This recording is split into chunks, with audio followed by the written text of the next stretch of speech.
गतिविधियों को प्रस्तुत कर रहा है। और इसी क्रम में आज का यह आयोजन, जिसका विषय है access to credible health information in all accessible forms for दिव्यांगजन ए फंडामेंटल नेसेसिटी। आज इस पर हमारे बीच आदरणीय श्री प्रभात कुमार सिन्हा सर जुड़ रहे हैं। उनका आशीर्वचन हमें प्राप्त होगा। हमारा सुअवसर है कि सर हमारे बीच जुड़ चुके हैं। सर को मैं सादर प्रणाम करता हूं और इस पटल पर सर का बहुत बहुत स्वागत, वंदन और अभिनंदन करता हूं।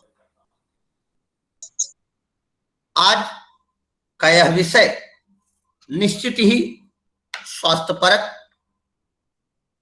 भावों को, स्वास्थ्यपरक चिंतनों को श्रेष्ठता प्रदान करने हेतु और एक महत्तम भावों की स्थापना हेतु एक रोड मैप के रूप में स्थापित होगा।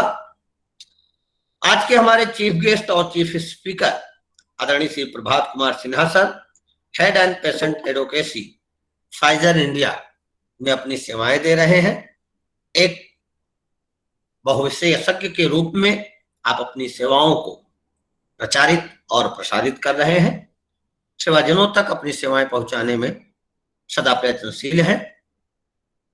कार्यक्रम का समय दोपहर 3 बजे से सायं 4 बजे तक है और हम सदा अपनी परिणति के अनुसार अपने तय समय पे ही कार्यक्रम प्रारंभ करते रहे हैं और आज भी हम अपने तय समय पर ही कार्यक्रम को अग्रमुख करेंगे। सीआरसी लखनऊ की गतिविधियां, सीआरसी लखनऊ की सेवाएं ऑनलाइन ऑफलाइन दोनों मोड में आप सभी के बीच रखी जा रही हैं। हमारे सभी डिपार्टमेंट के संपर्क नंबर सोशल मीडिया पर प्रेषित किए जा चुके हैं और आप सभी कोविड-19 की एरा में ऑनलाइन माध्यमों से हमारी सेवाओं के बारे में जानकारी, हमारी सेवाओं को प्राप्ति और हमारी सेवाओं को विशेष आवश्यकता वाले बालक एवं बालिकाओं तक पहुंचाने में हमारी मदद कर रहे हैं। आप सभी सेवाओं से लाभान्वित हो रहे हैं। इसी कड़ी में मैं पुनः आप सभी से यह आशा करता हूं कि आप सभी सीआरसी लखनऊ की जो विशेष सेवाएं ऑनलाइन पटल, ऑफलाइन पटल के माध्यम से निरंतर छोटे छोटे वीडियो ट्यूटोरियल्स के माध्यम से, टॉक शोज के माध्यम से, मोटिवेशनल स्पीचेस के माध्यम से अथवा रचनात्मक गतिविधियों के अंतर्गत होने वाले विशेष प्रकार के इन बौद्धिक आयोजन वेबिनार के माध्यम से आप सभी के बीच रखी जा रही हैं। इन सभी को विशेष आवश्यकता वाले बालक एवं बालिकाएं अर्थात हमारे जो प्यारे बेटे और बेटियां दिव्यांगजन हैं, उन सभी तक पहुंचाने हेतु आप और हम आइए मिलकर एक सुखद भविष्य, एक सुखद समाज की संकल्पना हेतु एकजुट होते हैं और अपनी सेवाओं को विस्तार देते हुए, अपनी क्षमताओं को विस्तार देते हुए एक नवीन सुख प्रधान और ऐसे सुख प्रधान परिवेश का निर्माण जिसमें मेरे प्यारे बेटे और बेटियां, मेरे प्यारे दिव्यांगजन हंसते खेलते सशक्तिकृत होते हमें आपको दिखाई दे। उनका बचपना प्रफुल्लित हो, उनका बचपना खिले और उनके बचपने को और वृहत्ता दी जाए, इस भाव के साथ सीआरसी लखनऊ सहित भारत में 14 अर्ली इंटरवेंशन सेंटर स्थापित किए गए, जिसमें उत्तर प्रदेश का एक बहुविशिष्ट शीघ्र हस्तक्षेपण केंद्र सीआरसी लखनऊ के प्रांगण में भी स्थापित है। हमारे यशस्वी निदेशक श्री रमेश पांडे सर के नेतृत्व में 17 जून सन 2021 को इस अर्ली इंटरवेंशन सेंटर का उद्घाटन माननीय केंद्रीय मंत्री डॉक्टर थावरचंद गहलोत जी द्वारा किया गया। एक ऐसा बहुउद्देश्य भाव से युक्त हमारा यह शीघ्र हस्तक्षेपण केंद्र, जो नन्हे मुन्ने छोटे छोटे नन्हे मुन्ने प्यारे भैया बहनों की श्रेष्ठता, उनके सामाजिक क्रियान्वयन और उनके बचपन को आह्लादित करने हेतु स्थापित किया गया है। आप सभी से यह हमारा आशापूर्ण भाव रहेगा कि जब स्थितियां थोड़ी सामान्य होंगी तो आप सभी लखनऊ, सीआरसी लखनऊ को विजिट करें और हमारे प्रांगण में बने हुए इस बचपन के सुनहरे भाव को देखने और वहां पर खिलते हुए बचपन की बगिया को निहारने और हमें प्रोत्साहन प्रदान करने हेतु आप आए। हमारे यशस्वी निदेशक श्री रमेश पांडे सर हमसे जुड़ चुके हैं। मैं सर को सादर प्रणाम करता हूं, वंदन करता हूं। आज का कार्यक्रम अति महत्वपूर्ण है क्योंकि इसमें स्वास्थ्य संबंधी सूचनाएं और दिव्यांगजनों के लिए ऑल एक्सेसिबल फॉर्मेट्स पर हमारे एक बहुविशिष्ट, जैसा मैंने आपके बीच पहले ही रख दिया है कि आदरणीय प्रभात कुमार सिन्हा साहब का आज अनुग्रह हमें प्राप्त होगा, उनकी विशेषज्ञता हमें प्राप्त होगी और हमारे सभी प्रतिभागियों को, हमारे सभी विद्यार्थियों को, विशेष आवश्यकता वाले बालक एवं बालिकाओं के अभिभावकों को तथा विशेष आवश्यकता से युक्त हमारे दृष्टि दिव्यांग साथियों को, श्रवण दिव्यांग साथियों को, मानसिक दिव्यांग साथियों को जो हमारे साथ जुड़ रहे हैं, सभी को आज एक नया सीखने, समझने और जानने का अवसर प्राप्त होगा। कार्यक्रम का समय सुनिश्चित हो चुका है और मैं आदरणीय निदेशक श्री रमेश पांडे सर को आह्वानित करता हूं कि सर आप आए और आज के इस विशिष्ट दिवस पर हमारे बीच अवेयरनेस प्रोग्राम में अपनी विशेषज्ञता रखने हेतु उपस्थित हुए आदरणीय श्री प्रभात कुमार सिन्हा स्वागत कर हमारी गतिविधियों से परिचित करें। आदरणीय निदेशक पांडे जी, मेरी आवाज पहुंच रही है आप तक? सादर प्रणाम जी जी। बहुत बहुत धन्यवाद। बहुत अच्छा लग रहा है प्रभात जी को स्क्रीन पे देख के। मैं बहुत खुश हूं कि इस विषय पे आज हम लोगों ने, आप सब लोगों ने मिलकर ये वेबिनार आयोजित किया है। बहुत अच्छा विषय है और मुझे लगता है कि इस प्रोग्राम में गोपाल कृष्ण अग्रवाल जी भी जुड़े होंगे SYSS बस्ती से। अगर आप जुड़े हो तो सर जुड़े हैं सर, जुड़े हैं। तो उन्होंने बहुत एक CRC लखनऊ और प्रभात जी के बीच में एक ब्रिज का काम किया और ये प्रोग्राम आज आयोजित हो पाया। प्रभात जी, मैं आपसे बहुत अच्छे से कोऑर्डिनेट नहीं कर पाया क्योंकि कल ही हमारे यहाँ अर्ली इंटरवेंशन सेंटर का एक उद्घाटन हुआ है, वर्चुअल उद्घाटन। जैसा नागेश जी बता रहे थे कि माननीय केंद्रीय मंत्री जी उसको कर रहे थे और आप चूंकि हेल्थ सेक्टर से जुड़े हुए हैं तो अर्ली इंटरवेंशन और अर्ली आइडेंटिफिकेशन के महत्व को आप समझ सकते होंगे कि बच्चों को हम जितनी जल्दी आइडेंटिफाई कर लेंगे, उनकी प्रॉब्लम्स को जितनी जल्दी आइडेंटिफाई कर लेंगे, उतनी जल्दी ही अप्रोप्रिएट नीड बेस्ड इंटरवेंशन दे पाएंगे और जिससे बहुत सारे एस्पेक्ट हैं। इवन वर्ल्ड हेल्थ ऑर्गेनाइजेशन ने और दूसरी इंटरनेशनल बॉडीज ने भी अर्ली आइडेंटिफिकेशन और इंटरवेंशन के महत्व को बहुत बड़े पैमाने पर रेखांकित किया है। और मैं तो सिर्फ डिसेबिलिटी में ही बात नहीं करता। अर्ली आइडेंटिफिकेशन, किसी बच्चे में अगर डिसेबिलिटी भी नहीं भी है, अगर कोई प्रॉब्लम है तो वो भी आइडेंटिफाई होनी चाहिए। उसके हिसाब से उसकी डेली लाइफ की जो स्किल्स हैं उसकी ट्रेनिंग होनी चाहिए, उसका एजुकेशन, उसका वोकेशनल प्लानिंग, उसकी लाइफ की जो गोल की सेटिंग है वो अकॉर्डिंगली तय की जानी चाहिए। और डिसेबिलिटी के क्रम में तो ये बहुत ही इंपॉर्टेंट है क्योंकि सेकेंडरी डिसेबिलिटी ना हो, कोई दूसरे डिसऑर्डर्स ना हो जाए या जो डिसेबिलिटी एग्जिस्टिंग है वो सीवियर ना हो जाए।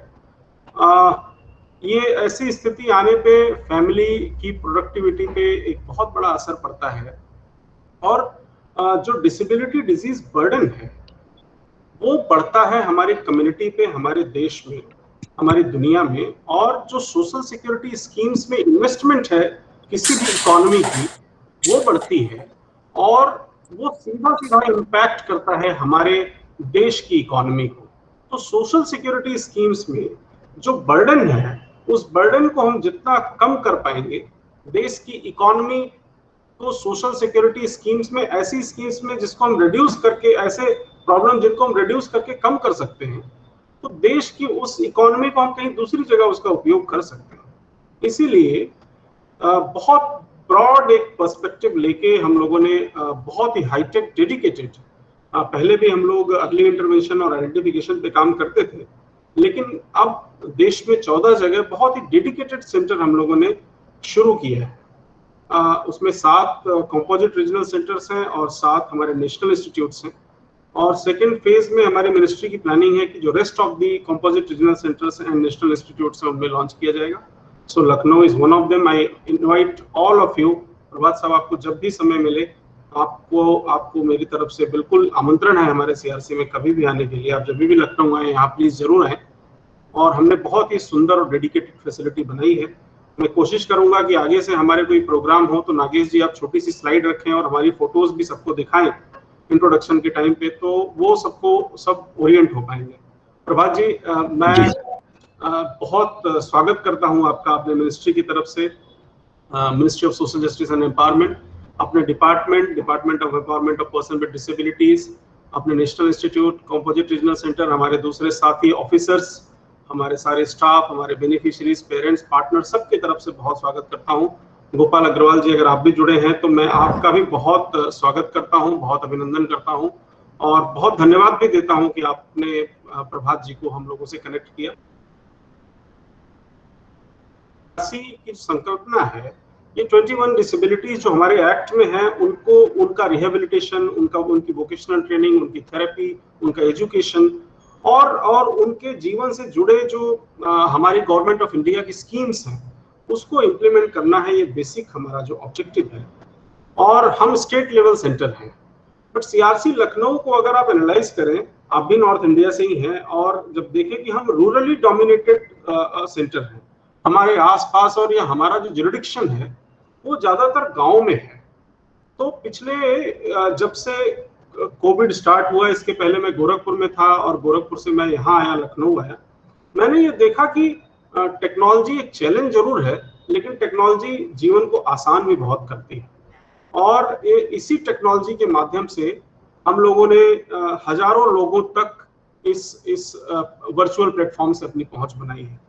और जितने इम्पोर्टेंट एस्पेक्ट हो सकते थे, चाहे वो पेरेंट्स हमें सजेस्ट करें, चाहे सिबलिंग्स हमें सजेस्ट करें, प्रोफेशनल्स हमें सजेस्ट करें, ऑफिसर्स हमें सजेस्ट करें, या कोई दूसरे ऐसे व्यक्ति, स्टेक होल्डर्स जो डिसेबिलिटी रिहेबिलिटेशन सेक्टर के पार्ट हैं, वो हमें सजेस्ट करें, हम सारे विषयों पे देश के बड़े रिसोर्स पर्सन के साथ प्रोग्राम करते हैं। ये चूंकि वर्चुअल प्रोग्राम है तो इसकी रिकॉर्डिंग भी है, इसकी लाइव टेलीकास्टिंग भी हो रही है, तो ये हमेशा के लिए वर्चुअल प्लेटफॉर्म्स पे अवेलेबल है, ऑनलाइन अवेलेबल है। और देश के दूसरे जहां हमारा जुरिडिक्शन नहीं भी है, वहां के भी पेरेंट्स और वहां के भी person with disabilities in program, virtual board की अपनी एक खूबसूरती है। अदरवाइज ये प्रोग्राम अगर हमें फेस टू फेस करना होता तो आपसे हमें समय लेना होता, आप ट्रेवल करके आते, फिर हम आपके लिए यहाँ प्रोग्राम ऑर्गेनाइज करते। It was a time taking affair. अभी जो है ये बहुत ही आसान है, आप अपनी जगह से, हम अपनी जगह से बैठ के ऐसे प्रोग्राम्स कर पा रहे हैं और बहुत ही कम समय में हम लोगों ने एक लंबे परिक्षेत्र में अपनी रीच बनाई है। उसके लिए मैं अपने साथी जितने भी हमारे स्टाफ और ऑफिसर हैं वो रात दिन मेहनत कर रहे हैं, उनके प्रति आभार व्यक्त करता हूँ। और जितने पार्टिसिपेंट्स हैं उनके प्रति भी आभार है। और आज का जो विषय है बहुत अच्छा विषय है। इनफैक्ट इस टॉपिक तो प्रभात सर आपके द्वारा ही सजेस्टेड था कि access to credible health information all accessible forms for दिव्यांगजन, ये एक बहुत बड़ा विषय है और मैं एक्सेसिबिलिटी का बहुत हिमायती रहा हूं, हमेशा से एक्सेसिबिलिटी को सपोर्ट करता रहा हूं। So we should not think कि accessibility is only physical accessibility to build our buildings accessible, या फिर आप रैंप बना दें या एक्सेसिबल टॉयलेट बना दें, वो सिर्फ एक्सेसिबिलिटी नहीं है। हम अगर यहाँ से बंगाल जाते हैं, यहाँ से मान लीजिए आसाम जाते हैं या दूसरे किसी राज्य में जाते हैं जहाँ हिंदी या इंग्लिश की उपलब्धता नहीं है, तो हमें आसामीज पढ़ने नहीं आएगी, फिर क्या होगा? हम यहाँ से चाइना जाएं और हमें चाइनीज पढ़ने ना आए तो हम क्या कर सकते हैं वहां? हमें तो बहुत सारी दिक्कतें होंगी। इसलिए दिव्यांग जनों की जो मौलिक आवश्यकताएं हैं, जो बेसिक नीड्स हैं उनके हिसाब से सारे इंफॉर्मेशन उनको मिलने चाहिए। वो एक एक्सेसिबिलिटी का पार्ट है और इस सब के लिए हम सबको प्रयास करना चाहिए। मैं देखता हूं कि हमारे विद्वान लोग बड़ी बड़ी किताबें लिखते हैं, रिसर्चेस करते हैं, लेकिन उन रिसर्चेस की अवेलेबिलिटी, उन किताबों की अवेलेबिलिटी या किसी भी कंटेंट जो डेवलप हो रहा है उसकी अवेलेबिलिटी कुछ मेजर लैंग्वेजेस तक ही सीमित है, कुछ मेजर स्क्रिप्ट तक ही सीमित है, या कुछ मेजर फॉर्म में ही हम उनको अवेलेबल करा पा रहे हैं। बाकी विषयों पर हम चिंता नहीं करते, हम बात नहीं करते। और डायलॉग ही एक ऐसा मजबूत आधार है जिसके बेस पे जाके हम लोग एक्सेसिबिलिटी पे बात करके एक्सेसिबिलिटी के बहुत सारे वेज निकाल सकते हैं। वी नेवर नो कि बात करने के बाद हमें क्या मिल जाए। मैं एक उदाहरण दूं कि एक बार मैं एयरपोर्ट पे बैठ के, गोरखपुर एयरपोर्ट पे बैठ के, और एयरपोर्ट के अधिकारियों से बात कर रहा था। उस समय मेरा बड़ा फ्रीक्वेंट ट्रेवल होता था, तो मेरे सारे अधिकारियों से मेरा लगभग परिचय था। और गोरखपुर एयरपोर्ट के डायरेक्टर से मैं बात करने लगा, तो बात करते करते ये निकल आया कि भाई पैसेंजर जो पैसेंजर्स आते हैं एयरपोर्ट पे, उनको आपके जो स्टाफ है वो प्रॉपरली उनको कैसे टैकल करे, कैसे हैंडल करे, उस पर भी एक ट्रेनिंग होनी चाहिए। And we plan it. So we never know कि डायलॉग से हमारा एयरपोर्ट से क्या रिश्ता। हम कहेंगे हम सीआरसी हैं जी, हम तो दूसरा काम करते हैं। सो वी नेवर नो कि हम किससे बात करें और किससे हमारे कन्वर्जेंस और कोलैबोरेशन के आयाम निकल के आ जाएं। और जहां तक हेल्थ की बात है, इट्स अ फंडामेंटल नेसेसिटी, सबको बात करनी है। अब जब हेल्थ की बात इतनी इंपॉर्टेंट हो गई है इस पैंडेमिक में, तो हमारे दिव्यांगजनों को जो उसकी इंफॉर्मेशन है वो एक्सेसिबल तरीके से प्राप्त हो, जो रेफरल्स हैं वो एक्सेसिबल तरीके से उनको प्राप्त हो, ये बहुत इंपॉर्टेंट है। तो स्वास्थ्य से संबंधित जो ये विषय है, ये बहुत महत्वपूर्ण विषय है। मुझे लगता है कि हम कोविड में दूसरे आयामों पे तो बात कर रहे हैं, हम मेंटल हेल्थ पे बात कर रहे हैं, हम इमोशनल हेल्थ पे बात कर रहे हैं, हम साइकोलॉजिकल एस्पेक्ट पे बात कर रहे हैं, लेकिन जो ओवरऑल हेल्थ है, इट इज वेरी इंपॉर्टेंट कि हम उसकी एक्सेस पे, उसकी रीच पे, उसकी एक्सेसिबिलिटी पे और उसके रेफरल पे हम बात करें। मुझे पूरी उम्मीद है कि प्रभात सर आज जो इंफॉर्मेशन देंगे वो ना सिर्फ हमारे पार्टिसिपेंट्स को, बल्कि हजारों ऐसे लोग जो सोशल मीडिया और दूसरे प्लेटफॉर्म पे इस प्रोग्राम को देखेंगे, वो इससे लाभान्वित होंगे। मैं ये भी आशा करता हूं कि प्रभात सर जब भी आपको समय मिले और जब भी आपके मन में ऐसा कुछ हो जो आप हमारे बेनिफिशियरीज को आप बता सकते हैं, कुछ भी इनोवेटिव, तो just I am just a text away from you, और कभी भी आप मुझे पिंग कर देंगे तो immediately will take it up. मुझे बहुत खुशी है आप इस प्रोग्राम से जुड़े हैं। मैं बहुत ज्यादा समय नहीं लूंगा।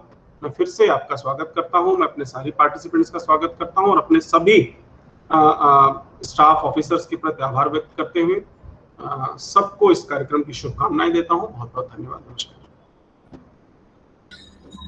बहुत बहुत धन्यवाद सर, आपका आशीर्वचन हमारी ऊर्जा का स्रोत है।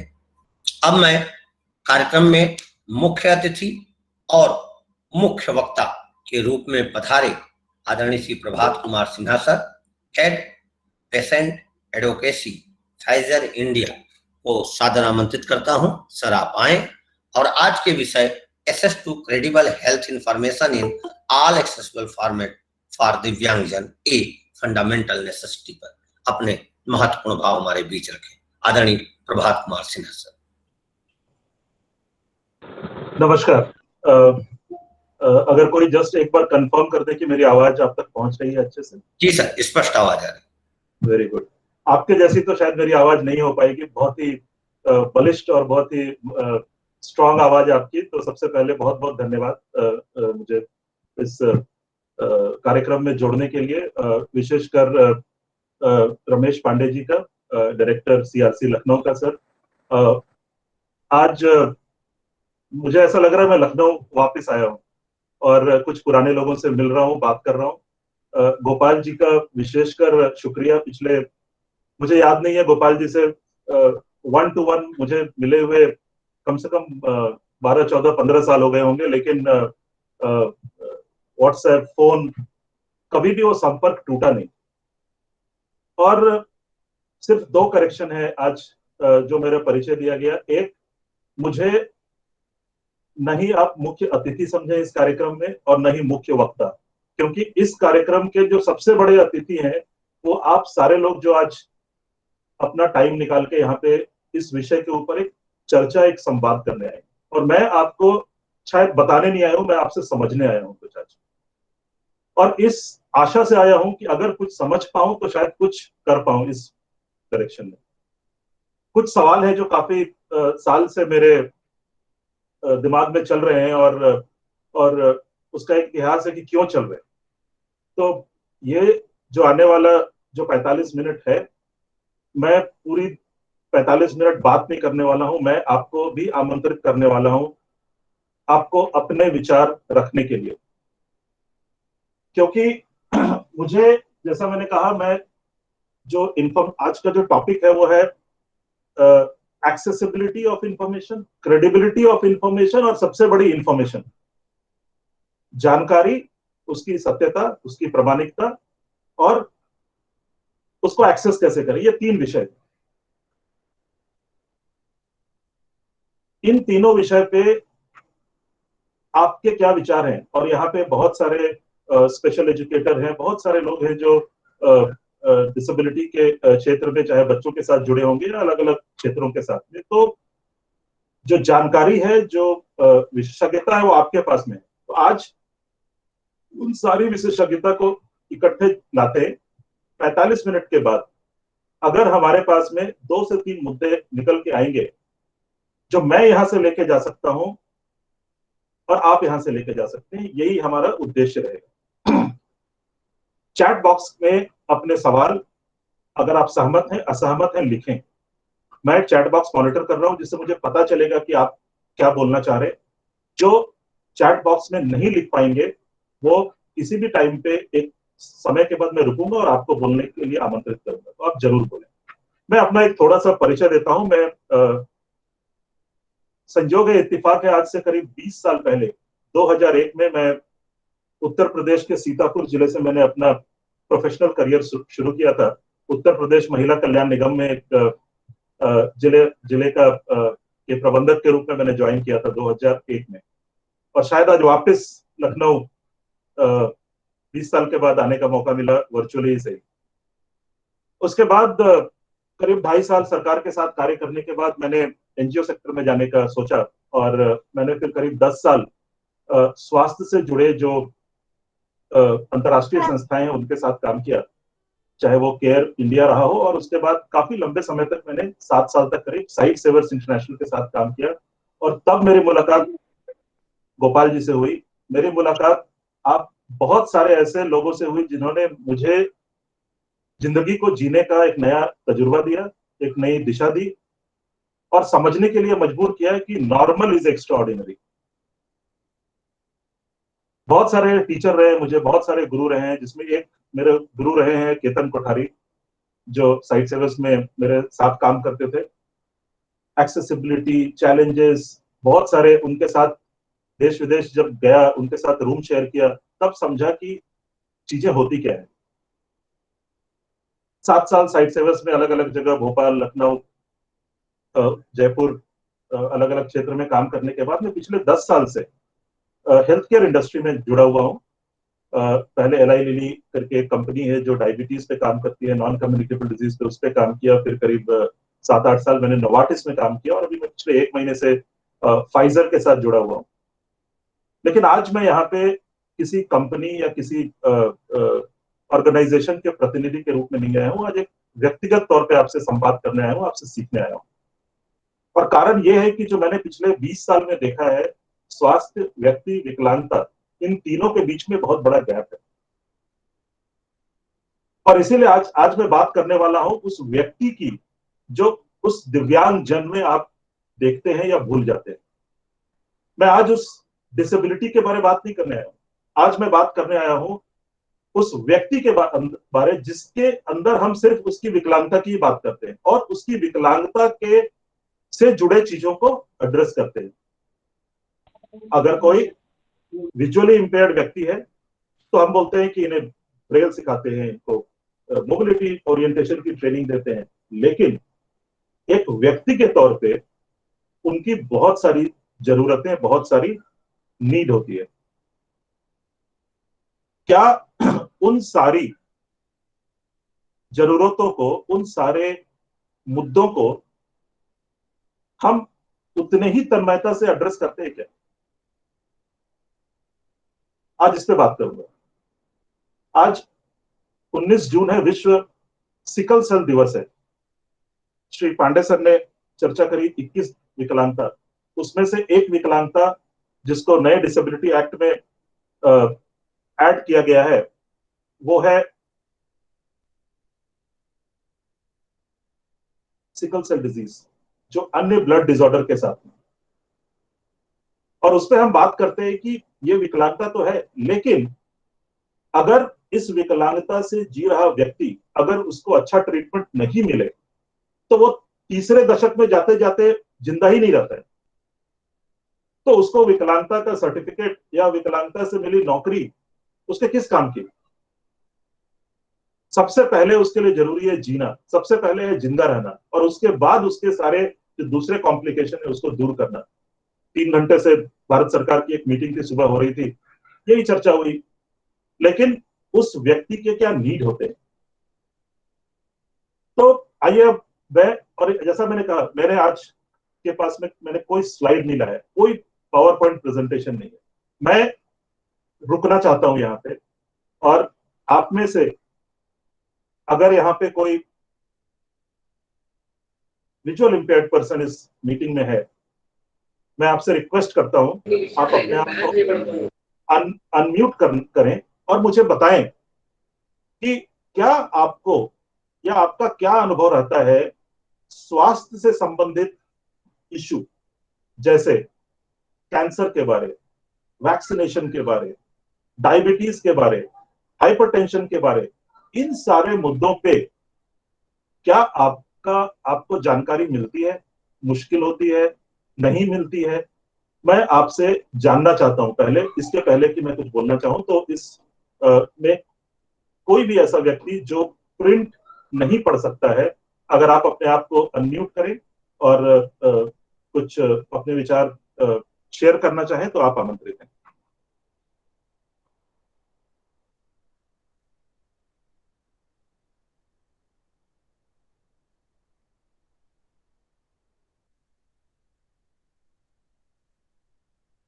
कोई आवाज? हमारे साथ जुड़े हुए अगर मेरे किसी भाई या बहन जो दृष्टिबाधित जन है, स्वास्थ्य संबंधित अगर किसी विषय पर सर के द्वारा जो फीडबैक मांगी जा रही है, अगर उन तक आवाज पहुंच रही है, कृपया अपना माइक अनम्यूट करें और अपने भाव हमारे बीच रखें।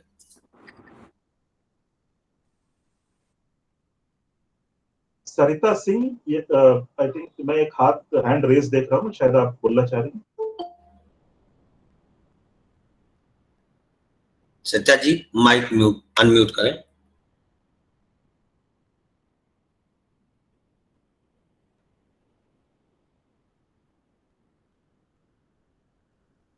चलिए, तो मैं जब तक आप में से कोई तैयार हो रहा हो, और भी इस मीटिंग में करीब 160 लोग हैं, और जैसा मैंने कहा कि आज इस मीटिंग में कोई स्पीकर नहीं है, कोई वक्ता नहीं, हम सब हैं इस मीटिंग में। और अगर ये मुद्दा इंपॉर्टेंट है तो मुझे तभी पता चलेगा जब इस मुद्दे पे आप बात करने के लिए तैयार हैं।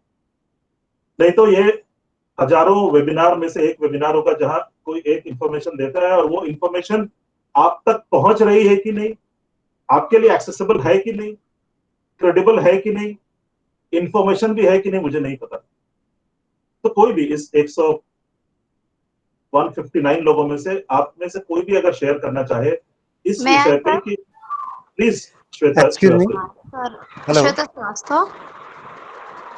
हाँ सर, ये जो मुद्दा है कि मतलब स्वास्थ्य संबंधी, इनमें ऐसा नहीं है कि अगर जैसे हाइपरटेंशन, जैसे आपने बहुत से डिसीज की बात की, तो इनमें ऐसा नहीं है कि टॉपिक उठते नहीं है, बात होती है। बस थोड़ा सा सर ये है कि कुछ हम लोग की तरफ से भी कमी होती है कि अवेयरनेस की। टॉपिक उठते हैं, लेकिन जैसे अभी वैक्सीनेशन चल रहा है सर, ये इम्पोर्टेंट है कि वैक्सीनेशन चल रहा है, लोग जाना भी। कुछ लोग ये होता है कि अरे फीवर आ रहा है, ये चीज़ें हो रही हैं, हम नहीं जाएंगे।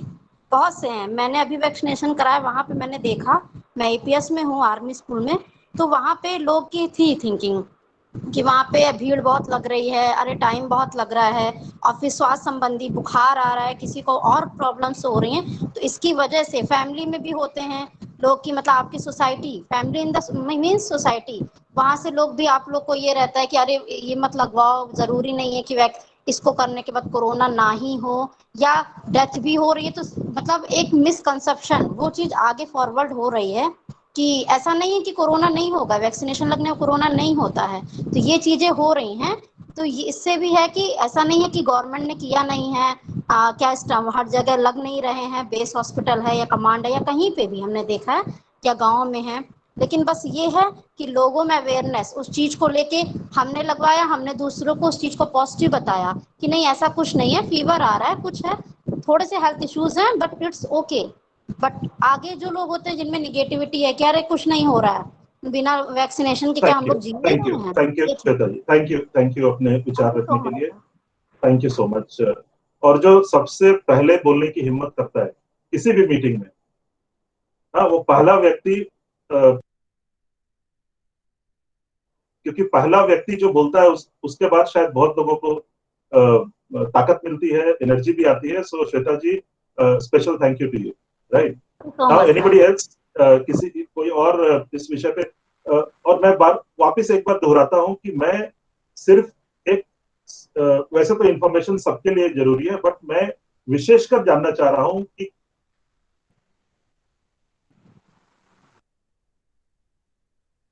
सर आपका mic mute. I am so sorry. मैं ये बोलना चाह रहा था कि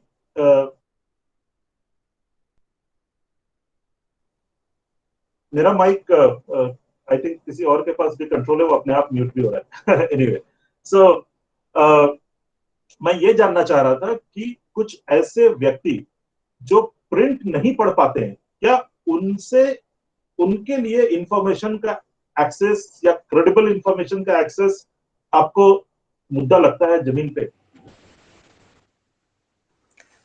एक्सक्यूज मी सर, मेरी आवाज आ रही है? बिल्कुल राजेंद्र जी। हाँ जी। देखिए सर, बाकी ठीक है, जो इंफॉर्मेशन आजकल मेडिसिन के बारे में या कोई भी बीमारी के बारे में आजकल ऑनलाइन थ्रू वेब हमें मिल जाता है, यहाँ तक तो ठीक है। वो कुछ कुछ होते हैं जो एक्सेसिबल नहीं होते या डायग्राम से दिखाते हैं, तो जहाँ डायग्राम में दिखाने लग गए या कुछ और पिक्चर बना के दिखा रहे हैं तो वहाँ प्रॉब्लम होगा, वो होता भी है। लेकिन जहाँ टेक्स्ट से लिखा है वहाँ इंफॉर्मेशन मिल जाता है, पढ़ लेते हैं। अब ये बात अलग है कि उस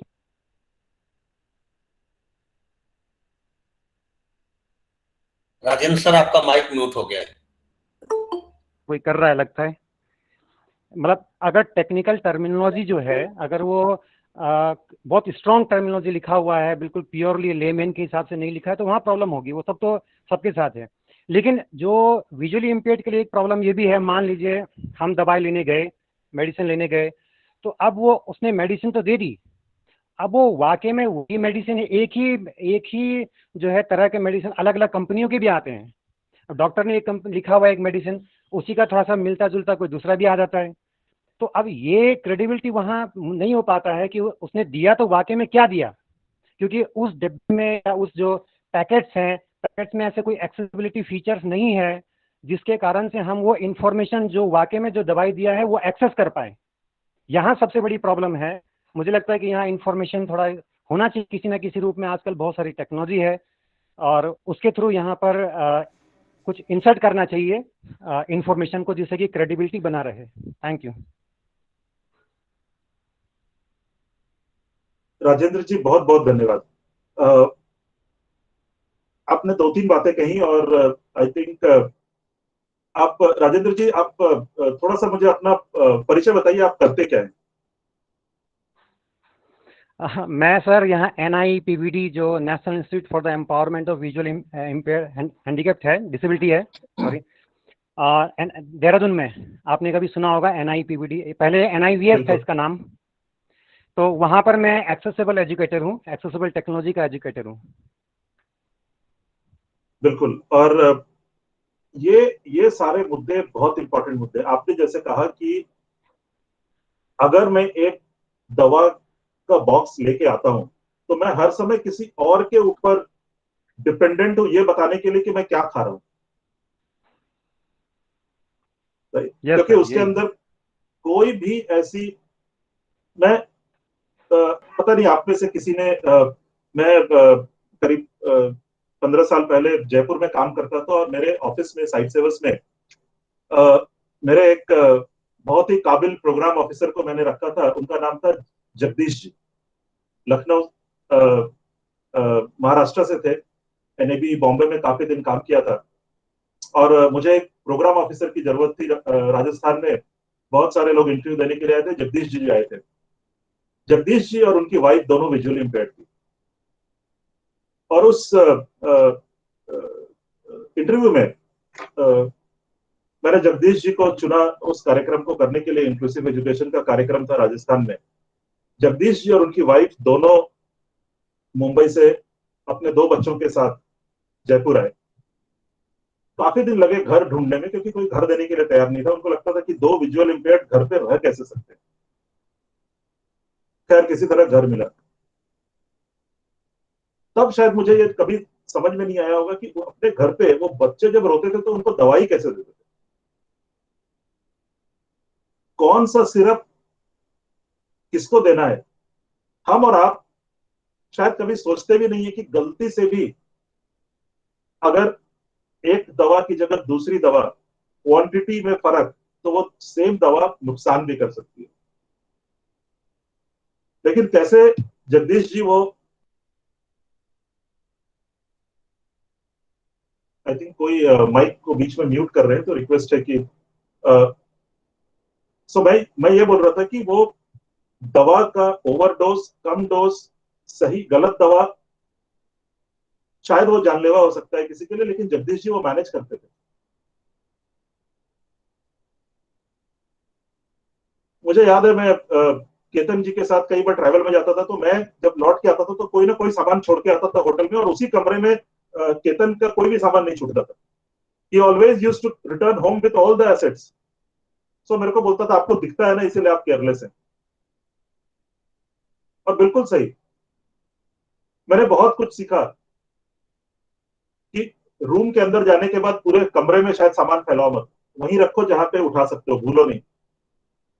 लेकिन क्या हेल्थ इंफॉर्मेशन में जो बात आपने उठाई राजेंद्र जी, ये बहुत बड़ी है कि क्या आज के दिन में एक छोटा सा QR कोड अगर किसी दवा के डब्बे पे हो, तो क्या उस दवा के बारे में लिखी हुई जो सारी जानकारी है उस डब्बे पे, वो ऑडियो फॉर्म में मुझे मिल सकती है। ये आपने अभी बताया और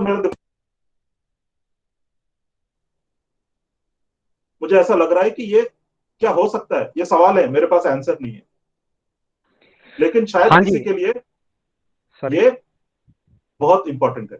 हाँ बताएं। हाँ जी,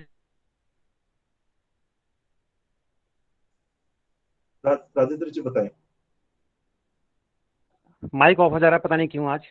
हाँ QR कोड लाने का एक रास्ता अच्छा है, इसको इंसर्ट करके किया जा सकता है इसमें ऑडिबल फॉर्मेट में, या फिर उस वेब पेज में ले जाएं जहां ई टेक्स्ट में लिखा हो, क्योंकि ई टेक्स्ट को तो हम अपने स्क्रीन रीडिंग सॉफ्टवेयर के थ्रू आसानी से पढ़ सकते हैं। तो किसी भी रूप में हो सकता है, ऑडियो या ई टेक्स्ट में। और लेकिन वो जो QR लगाने का एक कॉन्सेप्ट होना चाहिए, एक यूनिवर्सल कॉन्सेप्ट होना चाहिए कि किस जगह पर लगाएंगे QR कोड, क्योंकि बिल्कुल। विजुअली इम्पेयर्ड को ये पता नहीं चलेगा कि कहाँ पर लगा हुआ है QR कोड। तो So, ये प्रॉपर्ली एक प्रॉपर कॉन्सेप्ट बिल्कुल। हो, उसमें कुछ एनग्रेव कुछ ऐसा हो सिंबल की वो मालूम चले कि हाँ यहाँ पर QR कोड लगा हुआ है, इसको आप कैमरा से एक्सेस कर सकते हो। बहुत बहुत सही बात बोली राजेंद्र जी, आपने बहुत सही बात बोली।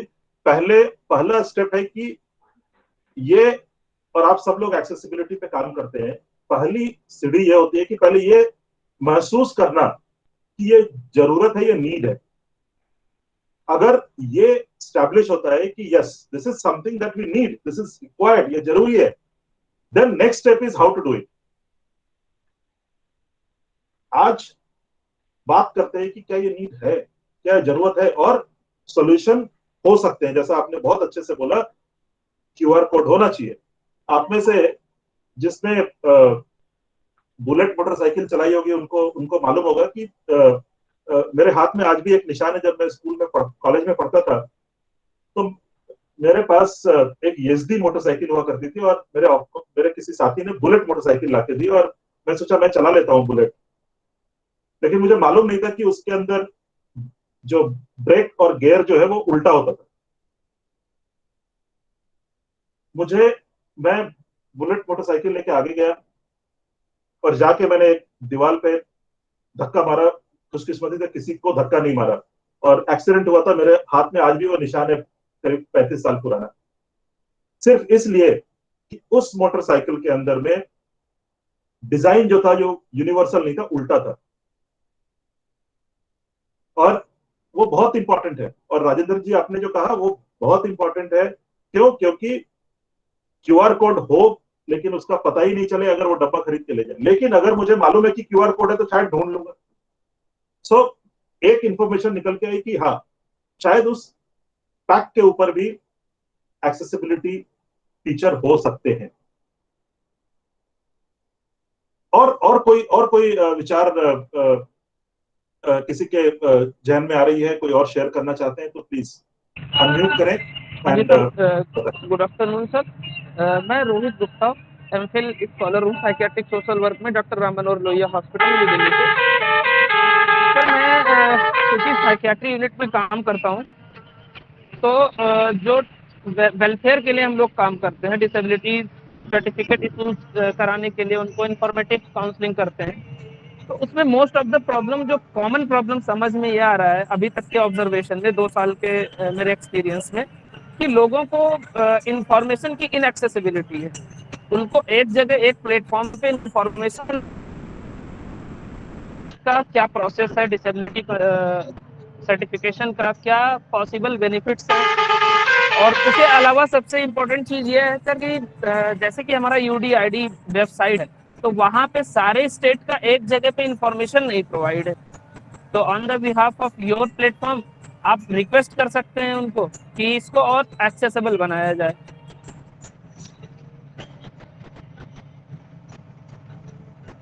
रोहित जी धन्यवाद सवाल पूछने का।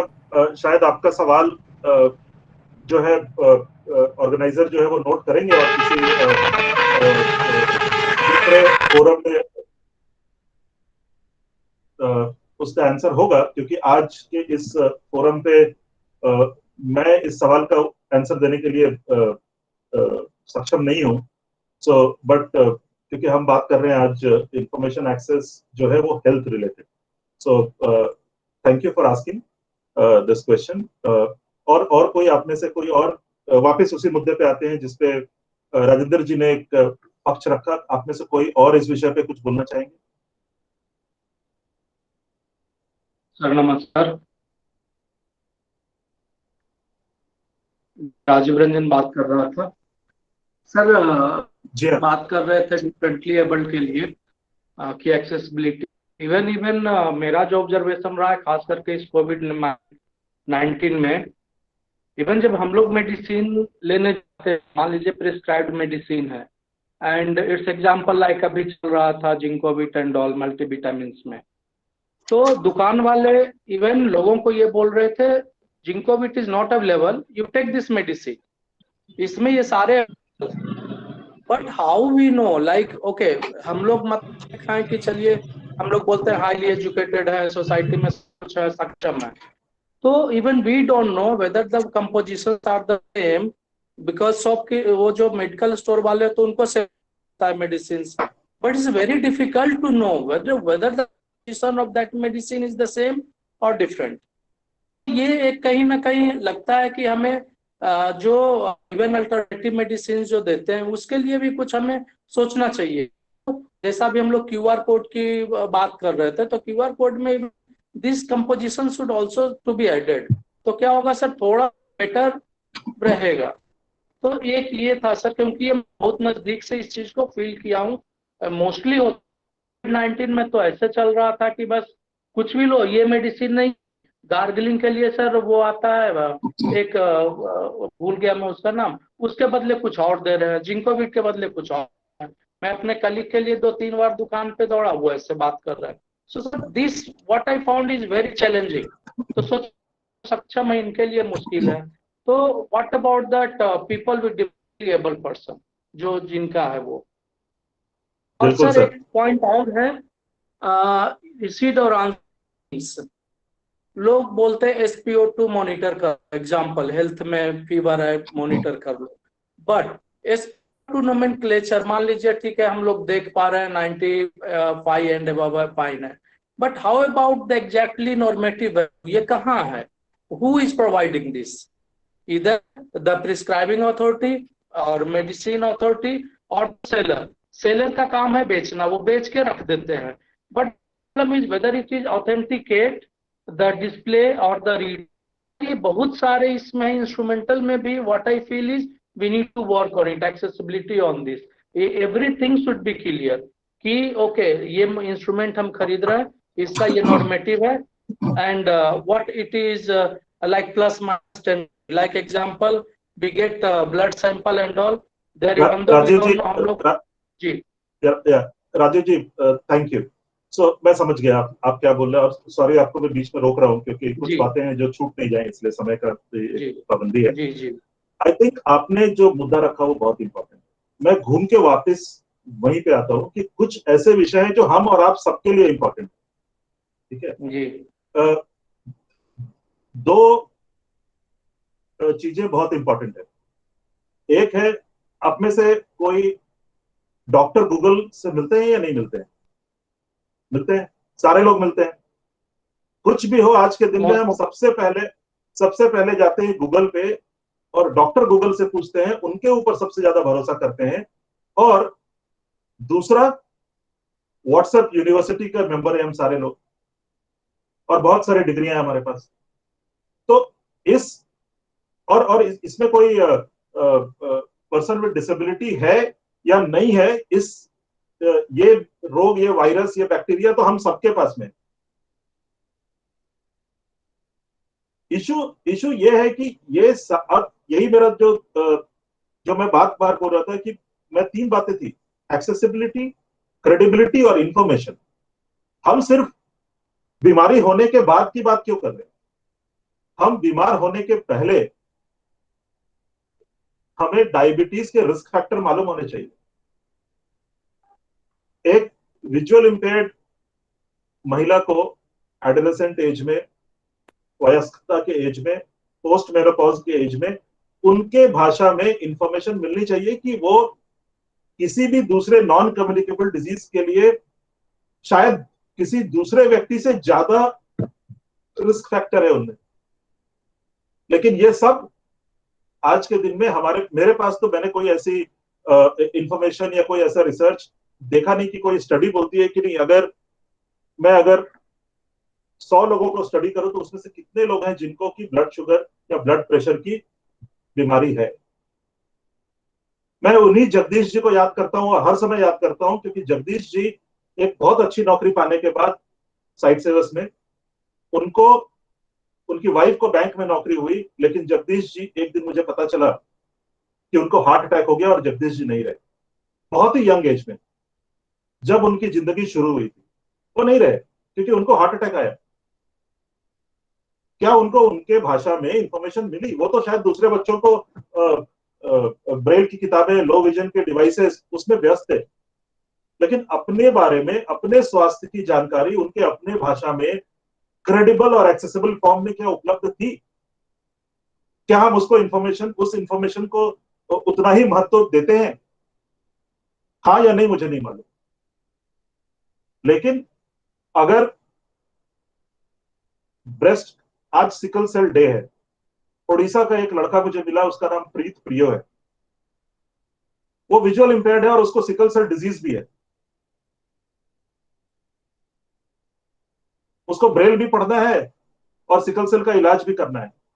लेकिन सिकल सेल से बन रही सारे वीडियो इंफॉर्मेशन, जिसके अंदर चाहे वो डायग्राम हो, जो भी हो, वो एक लास्ट प्रीत प्रियो तक नहीं पहुंच पाता है क्योंकि वो देख नहीं सकता है।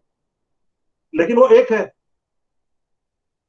और मैं, आप सब लोग विशेषज्ञ हैं यहाँ पे इस विषय पे जो आप काम करते हैं, मेरा बहुत छोटा सा उसको अनुभव मानना भी नहीं चाहिए, लेकिन जब सब इंक्लूसिव एजुकेशन का बात करते हैं, आप सब लोग इंक्लूजन की बात करते हैं, मैं सिर्फ बात करता हूं और अपने आप को देखता हूं कि एक्सक्लूजन तो नहीं हो रहा है।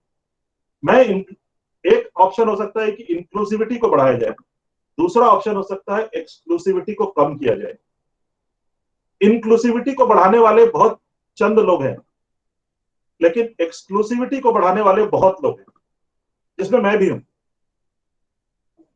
अगर मैं इस एक्सक्लूसिविटी को कम कर पाऊं तो इंक्लूसिविटी बढ़ेगी या नहीं बढ़ेगी? अगर बढ़ेगी तो इस चैट बॉक्स में यस लिखिए, और अगर नहीं बढ़ेगी तो नो लिखिए। I want to see yes और नो।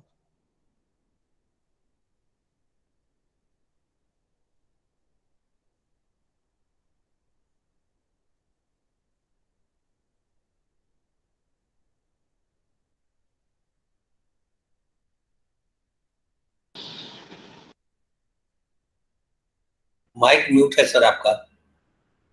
मेरा माइक कोई और मुझे मदद कर रहा है जो म्यूट और अनम्यूट करने के लिए, सो जो भी है उनका बहुत बहुत धन्यवाद। वापस अनम्यूट हो गया। So thank you. तो इससे मुझे इतने सारे लोग सुन रहे हैं, और सो अगेन इंक्लूजन कर प्लीज अपने से कोई भी जो है प्लीज। सर आपका ईयरफोन डिस्टर्ब कर रहा है, ईयरफोन के कारण ही हो रहा है सर। चलिए मैंने ईयरफोन, अब आवाज आ रही है मेरी? Yes sir. अनम्यूट करें सर अपने को। मेरे को कोई और म्यूट कर रहा है, मैं मेरे दोनों हाथ खाली हैं। हाँ? मेरी आवाज आ रही है अभी? जी सर आपकी आवाज। बिल्कुल। तो मैं वापस वही बोल रहा हूं कि इंक्लूजन करने के लिए आप में से बहुत कम लोग हैं इस देश में, लेकिन एक्सक्लूजन करने वाले बहुत हैं। हमें उन सारे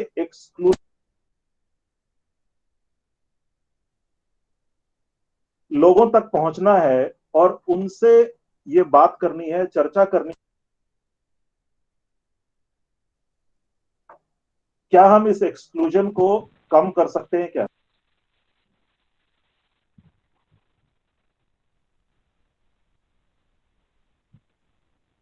अनीता गावडे, आई थिंक। अच्छा, आप मुझे म्यूट मत करिए प्लीज। अगर आप सबको एक साथ म्यूट कर रहे हैं तो मैं भी म्यूट हो जा रहा हूं। सो बार बार वही मुद्दा है कि एक्सक्लूजन कम कैसे किया जाए, और ये एक्सक्लूजन इंफॉर्मेशन एक्सेस के लिए। डायबिटीज, हाइपरटेंशन, कैंसर, अगर ये आज 10 में से 1, 5 में से 2 ऐसे लोगों को हो रहा है, तो उससे कोई विजुअल इंपेयर्ड या हियरिंग इंपेयर्ड पर्सन भी उतना ही इफेक्टेड होगा। उनको क्या प्राइवेसी की जरूरत नहीं होती है? अगर हम 30 साल से ऊपर महिलाओं को इस देश में सेल्फ ब्रेस्ट एग्जामिनेशन करने की ट्रेनिंग देने के लिए एजुकेशन मटेरियल लेके आते हैं, तो एक ऐसी महिला जो खुद विजुअल इंपेयर्ड है, वो अगर अपने आप को ब्रेस्ट कैंसर से बचाना चाहती हैं, तो उनको ये इंफॉर्मेशन कैसे पहुंचे? क्योंकि ब्रेस्ट कैंसर से मरने वाले लोगों में कोई दूसरी डिसेबिलिटी भी होती है, ये इंफॉर्मेशन है नहीं। अगर होती तो शायद हम, या हो तो शायद ज्यादा संवेदनशील होंगे इस विषय पे। कोविड, जब हम बाहर जाने के समय बहुत चिंतित थे कि हम किसी दूसरे चीज को टच नहीं करें, क्या टच करना है क्या नहीं टच करना है, इसके ऊपर इतना ध्यान होता है। अगर आपको दिखाई नहीं देता है तो शायद इस पेंडेमिक के समय बाहर जाना, उसका रिस्क फैक्टर जो है वो तो बहुत गुना ज्यादा है, हम सोच भी नहीं सकते। लेकिन कोविड से रिलेटेड इंफॉर्मेशन मुझे क्या मेरे भाषा में उपलब्ध है? और उपलब्ध है भी तो क्या किसी क्रेडिबल इंफॉर्मेशन सोर्स पे अवेलेबल है क्या? ये जो ऐप है आरोग्य सेतु, उसमें बहुत सारी कोविड से रिलेटेड इंफॉर्मेशन है। क्या वो सारे information visual impaired and hearing impaired लोगों के लिए अडॉप्टेड है? क्या जो No, वेबसाइट जो हेल्थ की इंफॉर्मेशन दे रही है वो हमारी भाषा में है? अगर नहीं तो सारे कोविड और आरोग्य सेतु के जो सारे ऐप में भाषा हैं वो तो फ्रेंच में भी हो सकती थी, चाइनीज में भी हो सकती थी, हिंदी और इंग्लिश में या अन्य रीजनल लैंग्वेज में क्यों है? ये सवाल है, मेरे पास आंसर नहीं है इसके। लेकिन सिर्फ इतना जरूर मालूम है कि इस विषय पे इंफॉर्मेशन का अभाव नहीं है। इंफॉर्मेशन, क्रेडिबल इंफॉर्मेशन, अगर मुझे सही जगह इंफॉर्मेशन नहीं मिलेगी तो मैं भी व्हाट्सएप के इंफॉर्मेशन पे भरोसा करूंगा। मेरी माँ फर्स्ट डोज वैक्सीन का लेने के बाद मेरे को बोलती है मुझे दूसरा डोज नहीं लेना है। मैंने पूछा क्यों नहीं लेना है? बोले मैंने बहुत लोगों को सुना व्हाट्सएप ग्रुप में जो कि वैक्सीन लेने के बाद उनकी डेथ हो गई। मैंने बहुत लोगों को सुना जिनको कि वैक्सीन लेने के बाद कोविड हो गया। एक तरफ मैं उनको सही इंफॉर्मेशन देने की कोशिश करता हूं, लेकिन करीब 100 अलग सोर्स से उनके पास गलत इंफॉर्मेशन आती है, लेकिन वो मानने के लिए तैयार नहीं है कि वो इंफॉर्मेशन गलत है।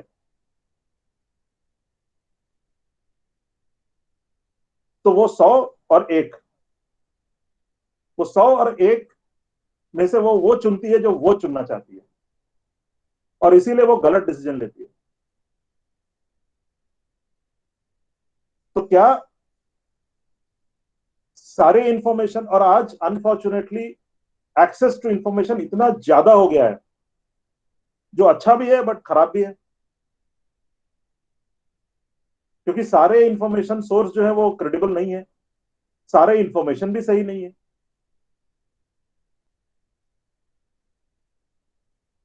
तो अगर फॉर एग्जाम्पल सीआरसी लखनऊ आपका एक अपना वेबसाइट है, क्या उस वेबसाइट से, या वो वेबसाइट, क्योंकि वो एक क्रेडिबल शासन के द्वारा एक प्रमाणित वेबसाइट है, अगर मुझे कोविड से रिलेटेड इंफॉर्मेशन भी चाहिए तो मैं सीआरसी लखनऊ के वेबसाइट पे जाऊंगा और वहां पे जो इंफॉर्मेशन है उस इंफॉर्मेशन को पढ़ूंगा, बिकॉज वो इंफॉर्मेशन को मैं क्रेडिबल इंफॉर्मेशन मानता हूं।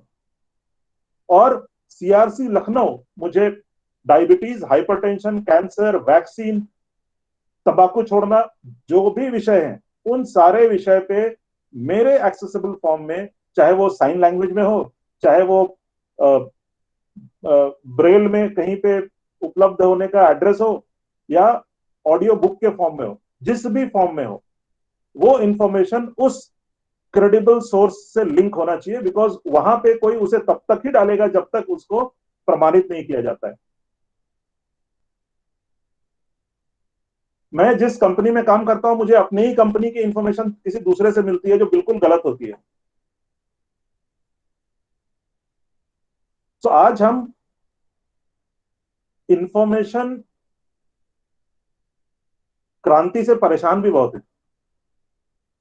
और इसीलिए इंफॉर्मेशन को की क्रेडिबिलिटी बहुत इंपॉर्टेंट है, और पर्सन विद डिसेबिलिटी के लिए एक्सेसिबल फॉर्म में इंफॉर्मेशन इतना बड़ा मुद्दा है। मैं यहीं पे रुकूंगा, और जैसा मैंने कहा, मैं आज आपको कुछ बताने नहीं आया, कुछ नई बातें भी नहीं बताई होंगी। मैंने कुछ सवाल आपके सामने रखे हैं, और इन सवाल का आंसर मैं खुद ढूंढ रहा हूं। अगर आपके पास कोई सुझाव है, कोई सजेशंस हैं, please reach out to your organisers, Gopal ji, director साहब, और जिससे कि अगर ये प्रॉब्लम है तो हम इसका सोल्यूशन ढूंढते हैं। सो मैं इतना ही कह के वापस आप सबों का बहुत बहुत धन्यवाद देता हूं मुझे सुनने के लिए।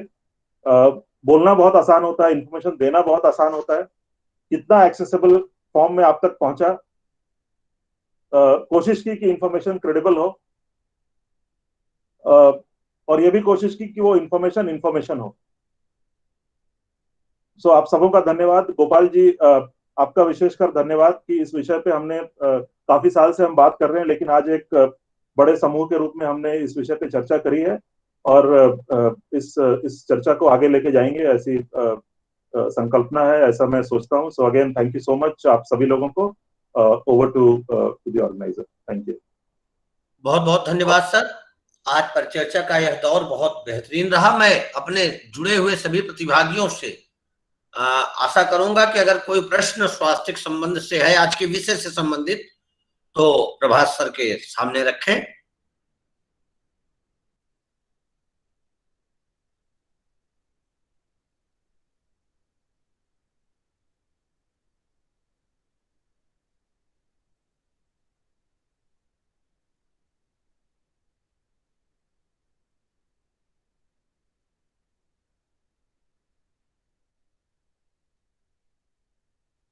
चलिए, तो हर क्लास में अगर कोई सवाल नहीं आए तो इसके दो ही मतलब होते हैं, या तो सारी बातें समझ में आ गई या कुछ समझ में नहीं आई। तो लेकिन मैं ये मान के चलता हूँ कि कुछ तो आपके दिमाग में कुछ सवाल आए होंगे, और सोचना मत बंद करिए। Good afternoon sir.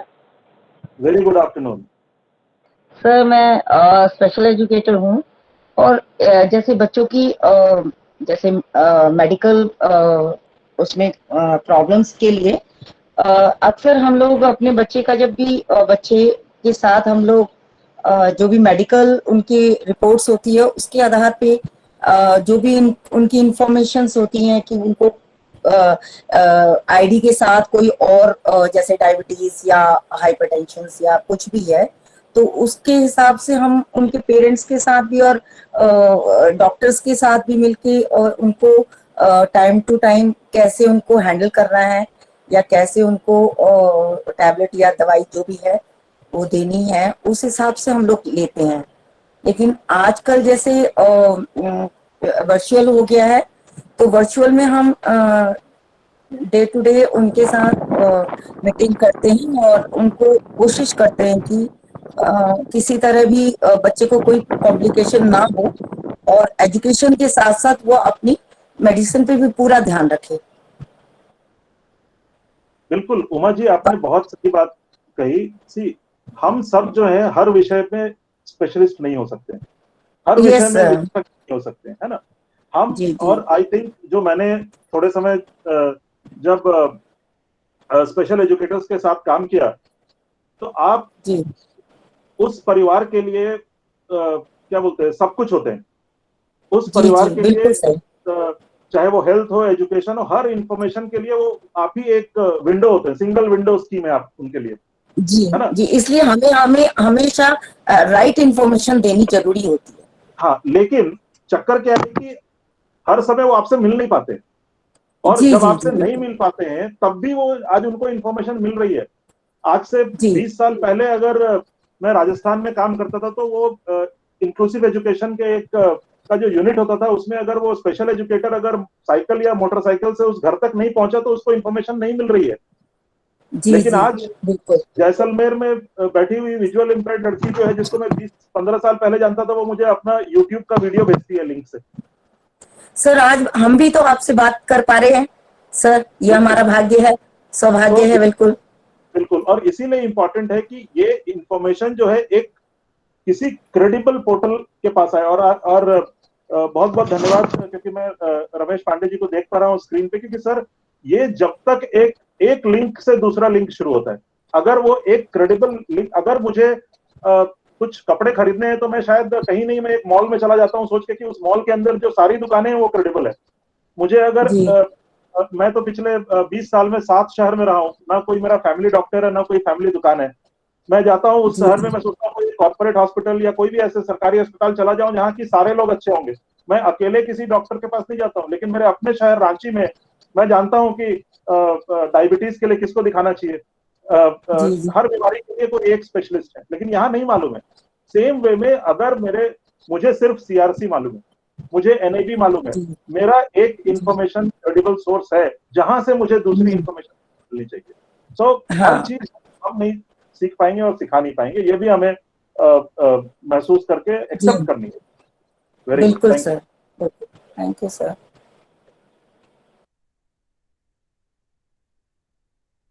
ऐसे अवसर कम ही आते हैं जब विशेषज्ञों से हमारी इंटरेक्शन की स्थिति आए। तो आज प्रभात सर मिले हुए हैं, हम उनसे और भी प्रश्नों को उनके समक्ष रख सकते हैं। मैं चाहूंगा हमारे कोई और प्रतिभागी अगर अपनी बात रखना चाह रहे हैं, कोई विषय ऐसा जो सर के आज की विशेषज्ञता से संबंधित है, तो वो रख सकते हैं।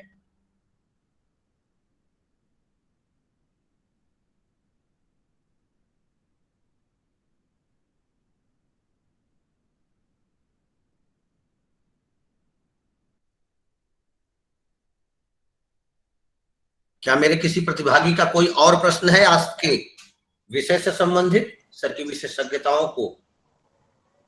Good evening sir.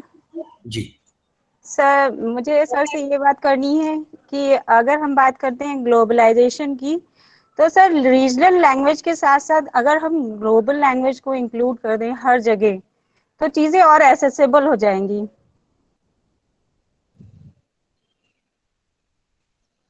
हेलो। हाँ, मैं समझ नहीं पाया सवाल। मोस्टली सर देखिए, लोग मतलब रीजनल लैंग्वेज को ज्यादा प्रेफरेंस देते हैं, लेकिन हम जब चीज़ों को जानने का कोशिश करते हैं, तो सर इंग्लिश भी बहुत ज़्यादा ही इम्पोर्टेंट रहती है हर एक फील्ड में। तो अगर हम रूरल एरियाज में देखते हैं, तो लोग मोस्टली मतलब इंग्लिश से अवेयरनेस नहीं रहता है उन लोगों को प्रॉब्लम्स होती हैं। तो इसको भी मतलब एक तरीके से प्लेटफॉर्म दिया जाए, प्रेफरेंस दिया जाए, ताकि उन लोगों को भी मतलब एक्सेसिबिलिटी मिल सके हर जगह। बिल्कुल, वो एक्सेस टू क्वालिटी एजुकेशन का एक पार्ट है।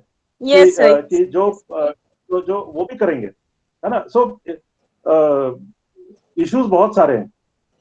yes, और sir. आपने जो बोला वो भी एक इशू है और उस पर भी ध्यान होना चाहिए। बट आज हम जो बात कर रहे हैं कि जो इंफॉर्मेशन का एक्सेस सिर्फ इंग्लिश में लिखा हुआ नहीं हो, अगर कोई प्रिंट नहीं पढ़ पा रहे हैं या सुन नहीं पा रहे हैं ऑडियो को, उनको कैसे करें।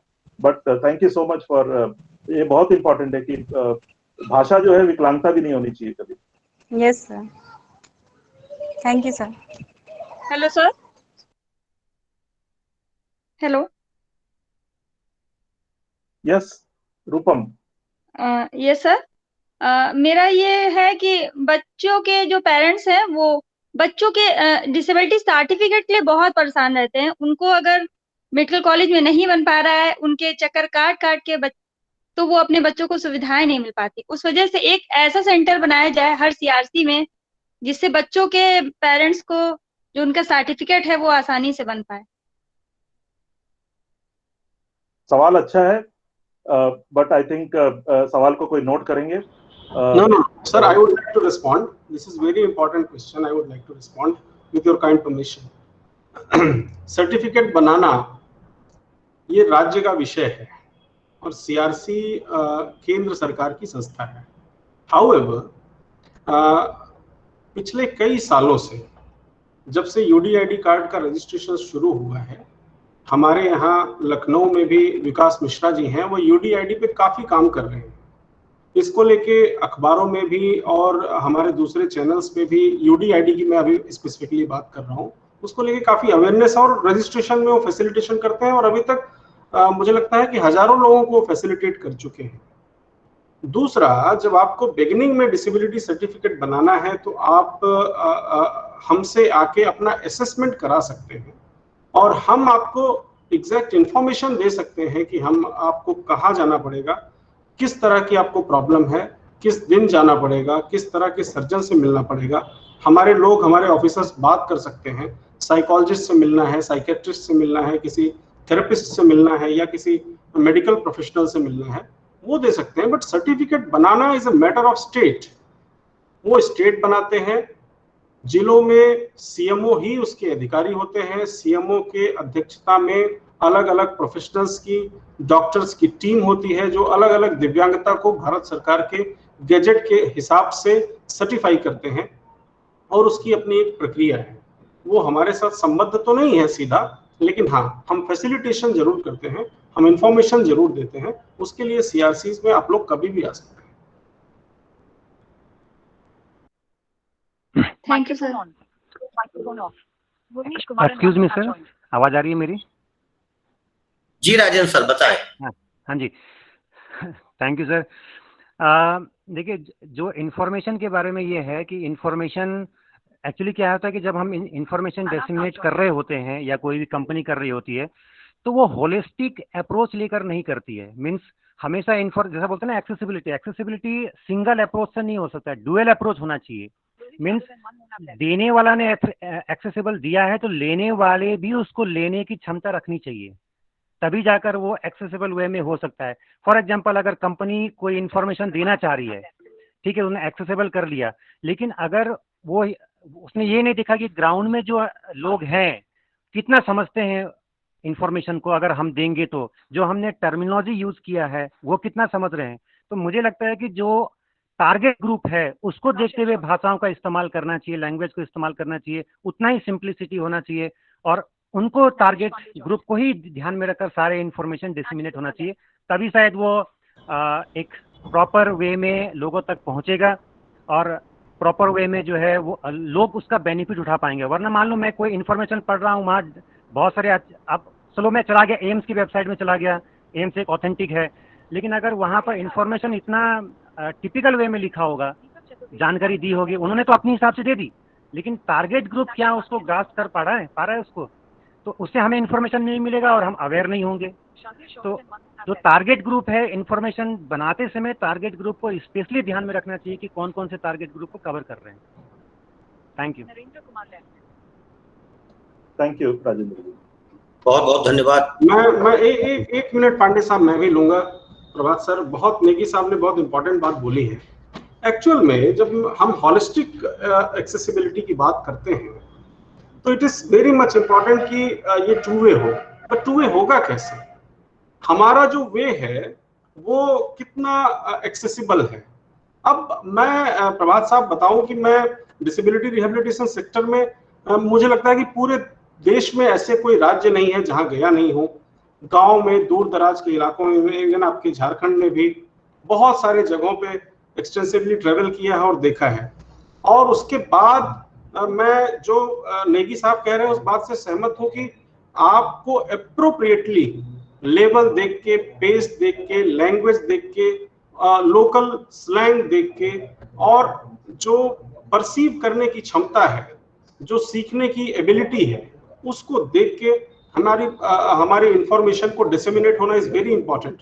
दूसरा कि जब हम कोई इंफॉर्मेशन या कोई भी कंटेंट डेवलप कर रहे हैं, हमारे जो बड़े बड़े ऑर्गेनाइजेशंस हैं उनमें उनके पास ट्रेनिंग की कमी है, लोकल लेवल पे उनके पास हैंड्स की कमी है। अब सीआरसी गोरखपुर ने या सीआरसी लखनऊ ने किसी मान लीजिए कंटेंट को हिंदी और इंग्लिश में डेवलप किया, तो हमारे पास कोई ऐसा मैकेनिज्म नहीं है कि मैं बंगाली में भी डेवलप कराऊं। मैं एग्जांपल दे रहा हूं, मैं उसको उड़िया में भी डेवलप कराऊं या फिर उसको मराठी में भी डेवलप कराऊं। लेकिन आप समझिए कि देश में लोगों की जरूरतों का पैमाना सिर्फ और सिर्फ अर्बन एरिया से या सिर्फ और सिर्फ एलिट क्लास से तय नहीं हो सकता। देश में एक बहुत बड़ा, महाराष्ट्र में एक बहुत बड़ा वर्ग है जो सिर्फ मराठी लैंग्वेज जानता है, they can not even speak in Hindi. Orissa में भी ऐसा ही है, बंगाल में भी ऐसा है, आसाम में भी ऐसा है, नॉर्थ ईस्ट के फार फ्लंग हिली एरियाज में ऐसा है, इवन इन हिमाचल। आप जब काजा के पास जाते हैं या ऊपर जाते हैं तो आपको लगता है कि यहाँ किसी को हिंदी नहीं आती, वो लोकल लैंग्वेजेस ही आती हैं, तो आप उन तक इंफॉर्मेशन को कैसे पहुंचाएंगे? So it is very much important कि हमारी जो भी नेशनल एजेंसीज हैं वो अपने रीच को इतनी बढ़ाएं कि वो जब कोई कंटेंट डेवलप करते हैं तो उसमें रीजनलिटी को बहुत ध्यान दें। Regionality must be respected, their level must be respected, तब जाके उसकी क्रेडिबिलिटी तय होती है मेरे हिसाब से, तब जाके वो सही मायने में हॉलिस्टिकली एक्सेसिबल होता है। अदरवाइज सिर्फ बातें करना ही रह जाता है, वो सिर्फ हमारे डॉक्यूमेंट बन के ही रह जाते हैं, वो डॉक्यूमेंट की रीच बहुत लिमिटेड होती है। सो अनरीच्ड तक अगर रीच नहीं बन पाई तो एक्सेसिबल होता नहीं है मेरे हिसाब से। ये बहुत वैलिड पॉइंट है। बहुत बहुत धन्यवाद। सादर धन्यवाद सर। कई मनोभाव हमारे बीच आए और उस पर हमारे आज के वक्ता श्री प्रभात सिन्हा सर की विशेषज्ञता आई।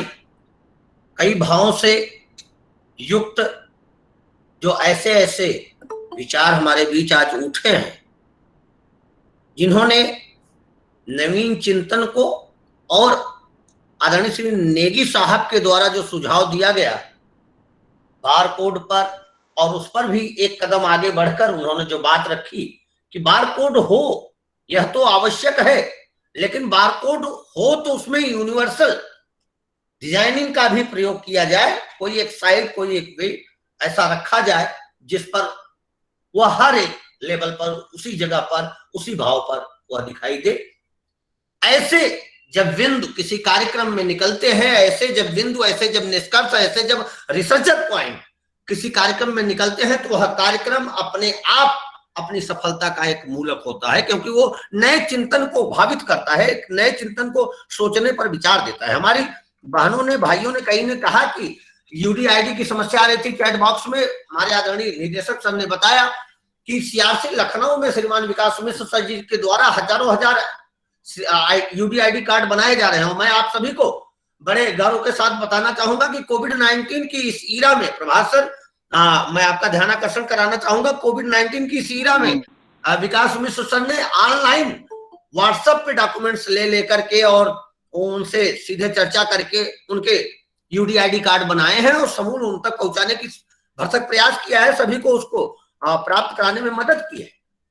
तो यूडीआईडी कार्ड का जो क्रम है उसमें तो हम लोग आगे बढ़ रहे हैं। सर्टिफिकेशन के क्रम में हमारे निदेशक सर ने स्पष्ट कर दिया कि हमारी जो सीमाएं हैं और हमारी जो संभावनाएं हैं उससे परे की बात है। वह एक स्टेट गवर्नमेंट का अपना एक भाव है और डिस्ट्रिक्ट में सीएमओ साहब की अपनी एक मंशा है, उसके अंतर्गत वो होता है।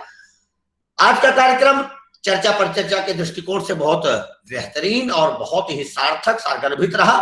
आदरणीय श्री प्रभात सर को बहुत बहुत धन्यवाद। विकास सर, अगर मुझे आप सुन पा रहे हैं तो मैं धन्यवाद ज्ञापन के लिए आपको आमंत्रित करता हूं। विकास मिश्र सर, क्या आप मुझे सुन पा रहे हैं? धन्यवाद नागेश सर। आज के कार्यक्रम में जुड़े सभी विद्वत्तजनों का और हमारे मुख्य अतिथि एवं मुख्य वक्ता आदरणीय प्रभात कुमार सिन्हा सर को मैं सादर प्रणाम करता हूं सीआरसी लखनऊ की तरफ से, और सर का बहुत बहुत धन्यवाद देता हूं कि सर ने हमें अपने बहुमूल्य समय में से एक समय दिया और हमारे साथ आज इस परिचर्चा में उपस्थित हुए, और सर ने अपने अनुभवों को हमारे बीच में साझा किया, जिससे कि हमारे बीच में जितने भी हमारे पार्टिसिपेंट जुड़े थे निश्चित रूप से वो लाभान्वित हुए होंगे और निश्चित रूप से एक सार्थक परिचर्चा हमारे बीच में हुई है। इसके लिए मैं आदरणीय प्रभात कुमार सिन्हा सर का फिर से एक बार बहुत बहुत धन्यवाद ज्ञापित करता हूं और सर को सादर प्रणाम करता हूं। धन्यवाद के क्रम में मैं धन्यवाद करना चाहूंगा हमारी पेरेंट ऑर्गेनाइजेशन की डायरेक्टर महोदय आदरणीय स्मिता जयवंत मैडम का, जिनका मार्गदर्शन और जिनका सहयोग हमें हर वेबिनार में, हमारी हर वेब संगोष्ठी में, हर कार्यक्रम में मिलता रहा है। साथ साथ में मैं धन्यवाद करना चाहूंगा हमारे आदरणीय निदेशक सीआरसी लखनऊ आदरणीय श्री रमेश पांडे सर का, जिनका सहयोग और जिनका सानिध्य और जिनकी प्रेरणा हमें लगातार सभी हमारे कार्यक्रमों में मिलती रही है।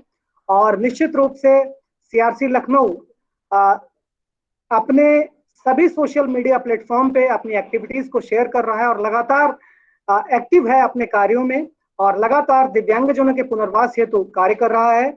इसके लिए मैं आदरणीय रमेश पांडे सर को बहुत बहुत धन्यवाद करना चाहूंगा। धन्यवाद करना चाहूंगा सीआरसी के हमारे जितने भी ऑफिशियल हैं, जितने भी हमारे कर्मचारी हैं, उन सभी का, क्योंकि हमारी जितनी भी एक्टिविटीज हैं उन सभी एक्टिविटीज के लिए हमारे सारे ऑफिशियल्स पूरी शिद्दत से काम करते हैं, पूरी मेहनत से काम करते हैं और सभी का कोऑपरेशन लगातार बना रहता है। मैं सीआरसी के जो भी कार्य हैं उन कार्यों की सफलता हेतु हमारे जितने भी ऑफिशियल्स हैं उन सभी का धन्यवाद करना चाहूंगा। और मैं धन्यवाद करना चाहूंगा हमारे जितने भी पार्टिसिपेंट हैं, वो हमारे पार्टिसिपेंट ही हमारी मजबूती है, हमारी सामर्थ्य है, हमारी शक्ति है। वो हमारे साथ लगातार हमारे जितने भी प्रोग्राम हैं उनमें जुड़े रहते हैं और उनके जो भी हमारे पार्टिसिपेंट के द्वारा जो भी हमें अनुभव शेयर किए जाते हैं या जो भी उनके द्वारा हमारे समक्ष विषय रखे जाते हैं, उन विषयों को लेकर हम आप सभी के समक्ष उपस्थित होते हैं। इसलिए हमारे जितने भी वेबिनार हैं, वेब संगोष्ठी है, कैपेसिटी बिल्डिंग है, फैकल्टी डेवलपमेंट प्रोग्राम है, उन सभी के लिए, उन सभी की सफलता के लिए हमारे पार्टिसिपेंट विशेष रूप से रिस्पॉन्सिबल हैं। मैं उनको सादर प्रणाम करता हूं और सभी को बहुत बहुत धन्यवाद देता हूं। मैं आप सभी से अनुरोध करना चाहूंगा कि आप सभी लोग सीआरसी लखनऊ के साथ ऐसे ही कोऑपरेशन समन्वित भाव में सदैव जुड़े रहें। आप सभी का आशीर्वाद और आप सभी का सहयोग सीआरसी लखनऊ के साथ बना रहे। अंत में मैं आदरणीय प्रभात कुमार सिन्हा सर से अनुरोध करूंगा कि सीआरसी लखनऊ जब भी उन्हें नेक्स्ट टाइम किसी भी अन्य वेब संगोष्ठी के लिए आमंत्रित करेगी तो सर हमारे साथ जरूर उपस्थित होंगे। सर का मैं फिर से एक बार बहुत बहुत धन्यवाद देता हूं और बहुत बहुत प्रणाम करता हूं। आप सभी को मेरा सादर नमस्कार, सादर धन्यवाद। Hello sir. Sir hello sir. हाँ दीपक लोधी जी, आप कुछ कहना चाह रहे हैं? दीपक लोधी जी हेलो जी बताइए।